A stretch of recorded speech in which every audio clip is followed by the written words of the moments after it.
ஏழாவது point, செல்லருடைய identity verification பண்ணணும்.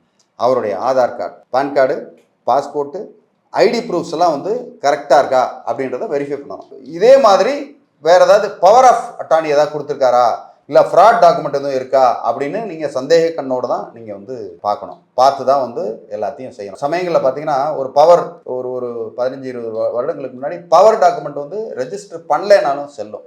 அந்த மாதிரி கொடுத்து வேறு யாரும் கொடுத்துருக்காங்களா, ஒரிஜினல் டாக்குமெண்ட் இருக்கா அப்படின்னு ஒரிஜினலை நீங்கள் வந்து வெரிஃபை பண்ணணும். எட்டாவது பாயிண்ட்டாக பேங்க் லோன் எலிஜிபிலிட்டி இருக்கா இந்த பிளாட்டுக்கு அப்படின்னு அதையும் வந்து நீங்கள் செக் பண்ணிக்கணும். ஏன்னா ஒன்லி அப்ரூவ்டு பிளாட்டுக்கு மட்டும்தான் பேங்க்கில் வந்து லோன் கொடுப்பாங்க. நீங்கள் வந்து அன்அப்ரூவ்டு கொடுக்க மாட்டாங்க.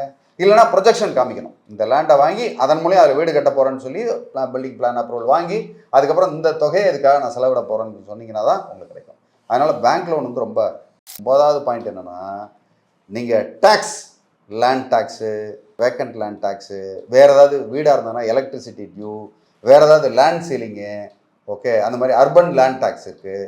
ஸோ இந்த மாதிரி டேக்ஸ் எல்லாம் கரெக்டாக பே பண்ணியிருக்காங்களா. ஒரு சில இடங்கள்லாம் பார்த்தீங்கன்னா அந்த அப்ரூவலுக்கு கட்ட வேண்டிய ஃபீயை கூட சமயத்தில் கட்டாமல் அது பெண்டிங்லேயே வச்சுருப்பாங்க. நம்பர்லாம் போட்டிருக்கோம், சிஎம்டி அப்ரூவல்லாம் இருக்கும், ஆனால் அந்த நம்பரெல்லாம் போட்டு இதை வந்து நீங்கள் வேறு ட்ரான்ஸ்ஃபர் பண்ண முடியாத மாதிரி பிளாக் பண்ணி வச்சுருப்பாங்க. அதையும் நீங்கள் வந்து ரொம்ப செக் பண்ணணும்.